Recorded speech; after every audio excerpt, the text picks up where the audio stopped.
Greetings, brothers and sisters. I am Father Aaron Leach, and today I would like to answer a question put to me by a patron concerning the success rate of those who undertake the Rite of Abramelin. Now, for those of you who don't know, the Rite of Abramelin is a very lengthy and very arduous ritual that promises to establish contact and to bond you permanently with your holy guardian angel. And of course, according to the Book of Abramelin itself, though many may undertake the ritual, very few will achieve their desired end. Now, it does make sense that the patron would ask that question because I offer a course on the subject of Abramelin.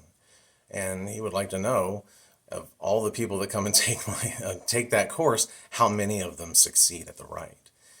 Right up front, I have to say, the short answer is I do not have that kind of hard data. That is to say, I can't just take a list of everyone who's purchased my course and put a check mark next to failed or succeeded at the ritual. And this video is what I want to talk about, why that is. And I do think that your question will be answered in this. But I just want to make it very clear right up front. There's no hard data here. This is anecdotal. This is just me telling you my experience of running my class. And of course, that doesn't even touch anyone else's experiences out there who did not do it through my classes. So that's, my answer will be limited. But I have been hosting this course for several years. I have seen several groups of students go through. So it's perfectly reasonable for anyone to ask, what is the success rate of those students? Now, the first thing I have to make very clear, and this is going to color everything else I say through the rest of this video, I am not a guru. When you join my class, you're not joining a secret society where I'm the chief. You're not joining a cult. You're not, I am not in charge of my students in any way. I am not in charge of if they do the ritual, when they do the ritual, and ultimately how they do the ritual. Now, as a teacher, I can harp on things and stamp my foot and jump up and down and get red in the face all I want. But I'm just a guy online. I'm just a guy in a video for many of my students. So I'm not there with them in their oratories, at their altar, when they're performing this ritual. So I can't claim that I know what each individual does. So I can't tell you if this student did everything by the book or if this student made changes that they shouldn't have made. The most I can do is offer moral support.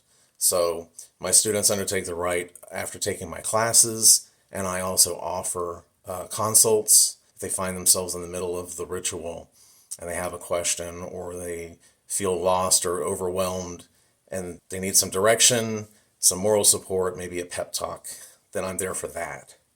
But ultimately, when you go into that oratory, by the way, that means prayer room, where you have to set up your altar, it's ultimately between you and God in there. No one else can go in there. The Abramelin system isn't even set up to have gurus. So it's important to keep that in mind. The second thing that's very important is many students don't come into the class to undertake the rite, or at least not right away. Some of them are there academically. They just want to learn about the book and its historical context and all of that, because that's important, whether you're just wanting to understand the book or especially if you're wanting to undertake the rite. So they're there for that. Some of them are there academically, but they intend to do the rite later, whenever the time is right for them. So, or in some cases, they're there to learn about it academically to see if the rite is what they want. And I have had students join the class and say, thank you very much, this is great material, but this is not what I thought it was. This is not what I'm looking for. And then they go their way, and that's fine, So anyone who comes into the class may or may not be going through the rite, during the Abramelin period of any given season.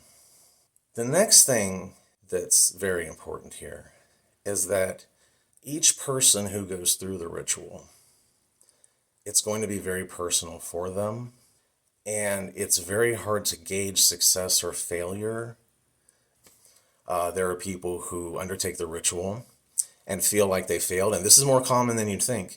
Now I'm getting anecdotal here, but the feedback I get, it's very common for people to think they failed. People want the Rite of Abramelin to end with this massive, glorious, wonderful, emotional experience, and they don't get that at the end of Abramelin. And I tell my students not to expect that, but even then, they're still disappointed they don't get it because it's not often like that for people. So they think they failed, and they don't realize that they've invoked these forces, that their guardian angel is with them, that these spirits that they demanded oaths of are with them, and that everything's changed for them, and they have this army helping them.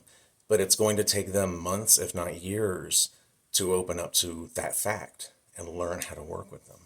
I've seen students take a few weeks. I've seen students take a few months.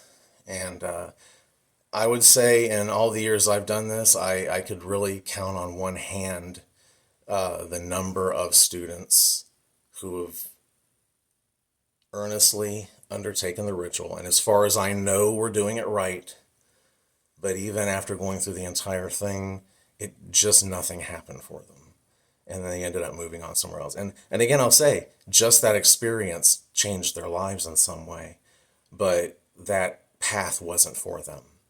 But it's very rare, if you're really there for the right reasons, and I'm not talking about greed versus altruism.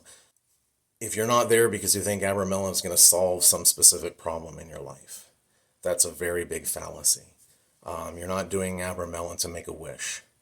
You're doing Abramelin to start a whole new life and a whole new lifestyle with this guardian angel living in your head, directing your path and your decisions, and I should say helping you with your decisions. I can say that the success rate is better than the Book of Abramelin itself would have you believe.